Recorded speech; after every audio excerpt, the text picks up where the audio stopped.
Samsung is gearing up to unveil the much-anticipated Galaxy S24 series, and leaks surrounding the flagship devices suggest some exciting features. One notable highlight is the introduction of One UI 6.1, promising users a smoother and more refined software experience.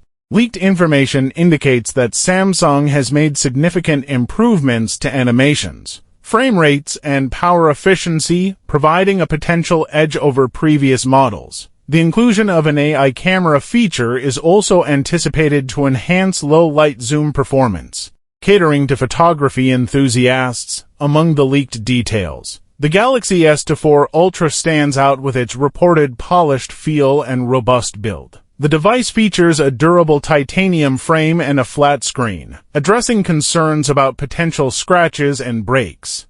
The super ultra-bright display, with an impressive 2600 nits brightness, is expected to significantly improve outdoor visibility, providing a more comfortable user experience in various lighting conditions. As for the standard S24 models, leaks offer insights into their specifications, including display sizes, camera setups, processors, RAM, storage options, and battery capacities. The comprehensive details provide potential buyers with a clear overview of what to expect, allowing them to make informed decisions based on their preferences and needs. The rumored enhancements, coupled with the potential affordability, position the Galaxy S24 series as an attractive option for users considering an upgrade to their current devices. With the official launch on the horizon, consumers eagerly await the confirmation of these leaked features and the chance to experience the latest innovations from Samsung.